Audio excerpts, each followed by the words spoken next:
In the wake of such a hugely powerful group of contributions, mine is very much a supporting role, and I will be brief.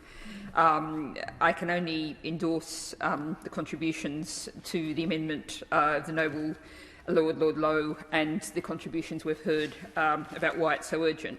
But I'll speak to 112 and 218, to which I attach my name. Now, 112, I actually attached my name to this because as I was looking through the amendments, it struck me as such a crucial amendment that it was one that even at this stage it was really important to have 4 signatures on it and to show that real broad cross-party support. Now, I'm afraid I didn't go for 113 and the list of the rest as well on the grounds I thought my name was there enough already, but I think in a way the rest, if not technically, certainly practically consequential of 112.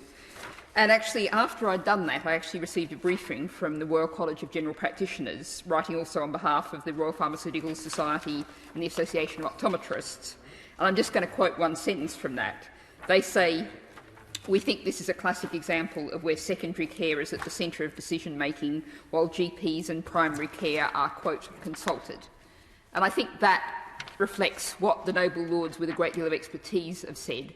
And I really think this is just absolutely one of the amendments that is a total no-brainer. Now, moving to 218, the Noble Lord Hunt of Kings Heath has outlined this, the technical background to this, the statistics. The only thing I'd add on that score is that many think tanks, including the Health Foundation, the King's Fund and the Nuffield Trust, have all produced information about how extreme the variation in availability of GP services is and how much effect that has on inequality. And indeed, as the Noble Lord Warner just said, if the government has a levelling up agenda, this surely also is absolutely essential. But the reason why I was personally attracted to this amendment was in my days as Green Party leader, I travelled around the country a lot and I quite often ended up meeting with GPs, very often talking about public health issues.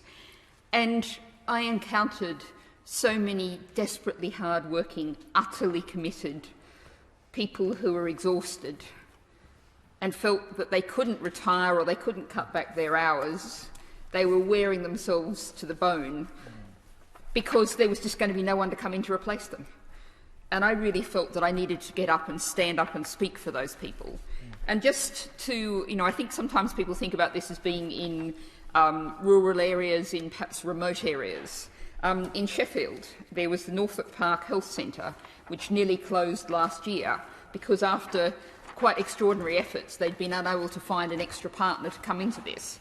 Now, this is, as the Noble Lord Scriven knows, a fairly modest bus ride from the centre of a major city. And it's a purpose-built health centre, 8 years old, and they could not find a GP partner to come in. Now, eventually, after a great deal of public campaigning, the surgery is still open, but that's a demonstration of just how broad this problem is. Yet, as the Noble Lord Hunt said, there are parts of the country that have expansive GP coverage available, and they are broadly the wealthier parts of the country. So, something has to be done. Like the Noble Lord Hunt, I'm not quite sure that the proposal here is exactly the right way forward, but there needs to be, we often say something needs to be done, but this is somewhere where we really need to see something done. And as in so many amendments we were discussing this morning, this is the bill we have before us now. This is the chance to sort out an urgent problem that must be sorted out.